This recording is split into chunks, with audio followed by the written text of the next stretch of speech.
2:42. Final. That's it. Chicago 2:42. The Boston 2:35 series will be a journal of the newest evolution of athletics, knowing more variables and adaptations in one training than ever. Chicago 2:32.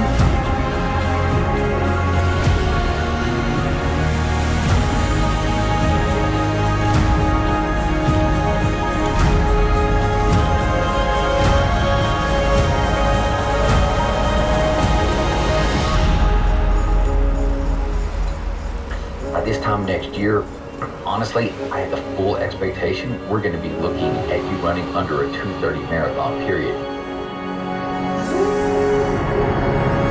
Okay, I know that was really narcissistic, but we are so back.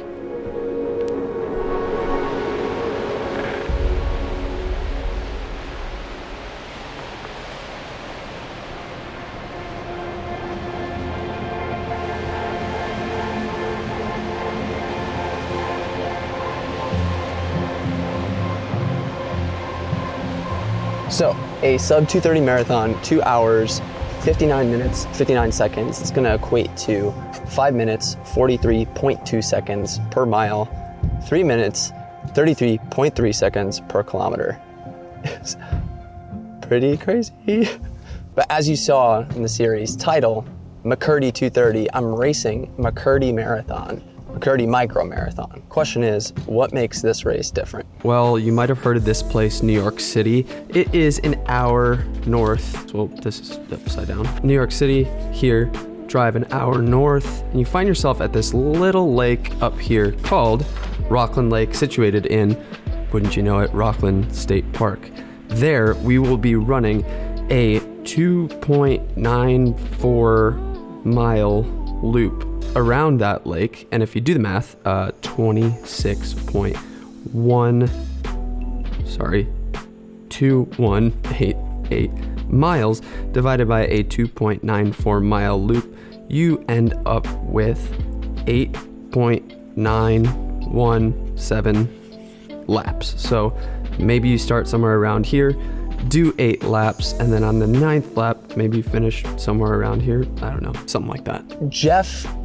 My coach Jeff recommended this race to me and told me a bunch of things about it, but I just wanted to confirm them for myself with the race director. Sent them an email, haven't heard back yet, but I want to hear if there are going to be pacers for sub 2:30. My actual race is a sub 3 hour, like breaking 3 is what it's called, but there's people doing all sorts of different paces. So I want to see if there is actually going to be a 2:30 pacer. I want to see what time the race starts. I have no idea. I heard from a friend that maybe at 7 o'clock, but I'm still not entirely sure yet, so we need to hear back on that. And then Jeff said, and I'm pretty sure everyone who's raced this said that even on the Saturday race, because Sunday is an elite race, Saturday's race, you get bottles. Bottle service, not champagne, fueling bottles, and they're placed on tables on the loop course. So I think you get a bottle every single time you come around. And with a loop course of about 3 miles, it's perfect to get fuel every 3 miles. My good friend Clark at Clark.runs, you've seen him on the channel before. He's also running McKirdy Micro. Let's get some of his thoughts about the race and about going sub 2:30. It was like 2 hours, 2.5 hours, a little bit under, in a real feel 4 degrees. Yeah, it was not warm. All for the love of running, even though I honestly didn't really love any of it. The best part was just running with you. Welcome to the race series. This is McKirdy 2:30. It's all about me, actually, not Eric. The difference between this course and any marathon course is that it's relatively flat throughout the entire thing. You're running the same loop continually. There are tangent lines etched into the course, so you are running the true 26.2 mile distance as long as you follow the tangent lines.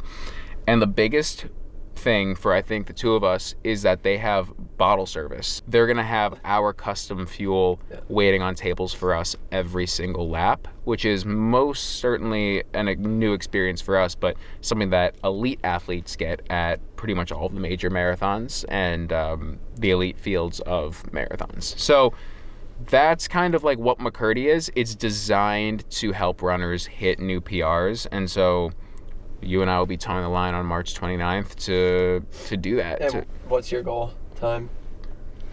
Wait, is that public yet? I think it is. I mean, I put it on a story. Goal time is 2:25, which from the recap video that you had for Indy, I ran a 2:28 at the Indy Marathon on November 9th. So it'll be, it's January 4th right now. We have about 12 weeks. Time to lock in and put a good build in, but... That was the other question I had for you. What does it take to run sub 2:30? So, realistically, I guess I should frame it in a way of like, what is it going to take for me to run 2:30? Because you know me well. I do know you well.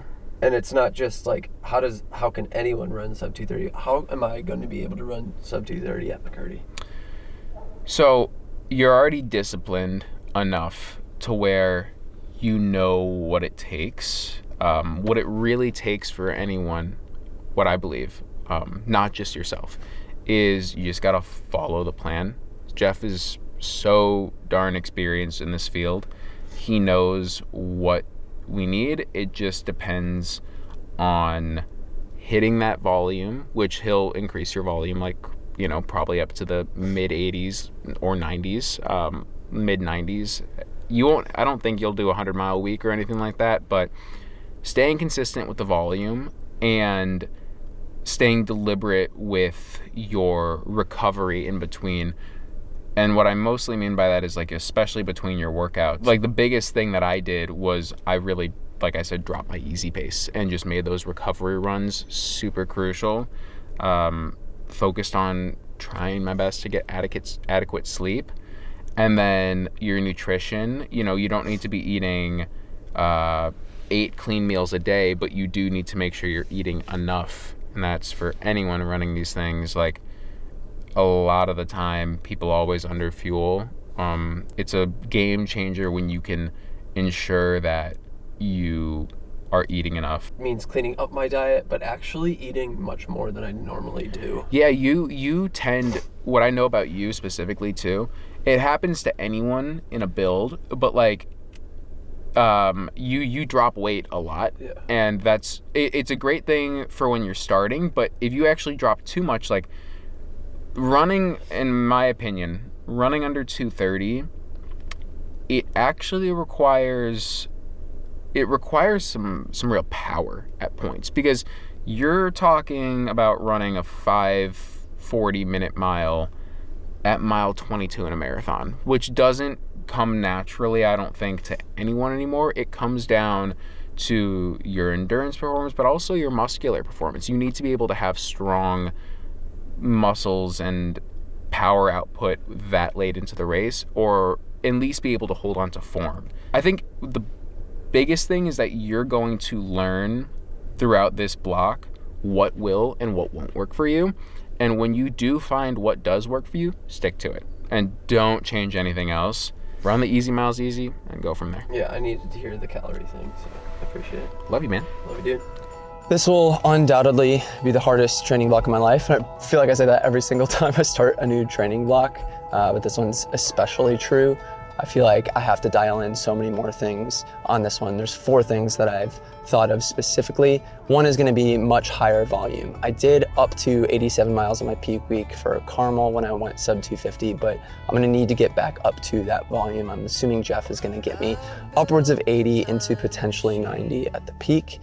Next is nutrition, not just fueling in race, not just fueling in training runs, which is obviously a necessity. I need to be eating whole foods. I need to be eating clean so that it's going to supplement my sleep and making sure that I get all the gains that I need, not eating a bunch of processed food, because sleep is actually my third one. Targeting 7 to 9 hours of sleep every single night. I've been pretty good about that recently, and it's actually involved me sleeping in and doing workouts in the middle of the day.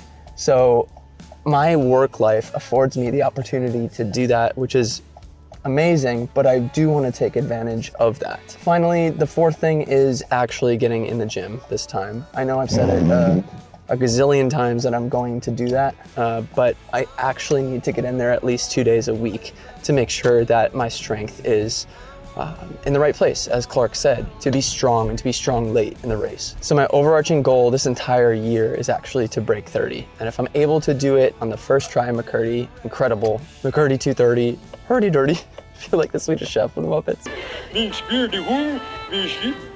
I'm gonna be stoked if I get 230 and some change. 230, 52. I'd be so excited about that. But if I end up breaking 230 this first time, amazing. I'd have to reevaluate for the fall. But if I don't get it this first time, or even the second time, it's gonna be my goal the entire year to break 230. I have 4 races on the calendar this year. McKirdy, obviously, it's March 29th, it's Saturday. And then I'm running Grandma's Marathon in June, which will be either another sub 230 attempt, or maybe a little bit faster, or maybe for fun, I don't know. But I am targeting Chicago as my peak race in the fall. Again, I'm so excited to race it again. Those 3 are already signed up. My last one is the kind of the 8 ball. I want to do the Marathon Project. They did it in 2020 in Arizona. It's a looped course, just like McKirdy. I think it's a 4-mile loop, but they hadn't done it for 5 years. And as a male, you need to be 245 to qualify, and females qualify at 310. So it'd be a lot of the fastest marathoners in the country, which would be incredible.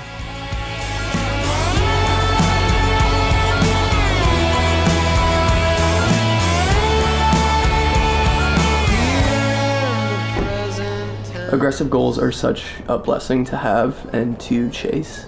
They can motivate us to become a person that we never really intended to be prior.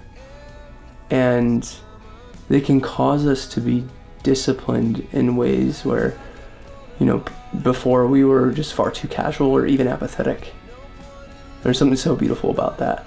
And don't get me wrong, like running in the cold, as I said in the beginning, is such an amazing tool to help you suffer well and learn how to suffer. But like this week, our whole neighborhood is covered in ice. So I've just been running a lot of evenings on the treadmill and sleeping in, getting a lot of sleep and running at dad hours and making it work that way. And there's no shame in that either, because the work is still getting done. Most importantly, our goals can actually be one of the strongest metaphors of how to adapt and change ourselves in our personal lives and our relationships and the things that matter far more than our silly marathon times. So let me leave you with a question. What do all these ambitious goals mean if we don't love the sport of running? If we don't love the process of trying to become our best?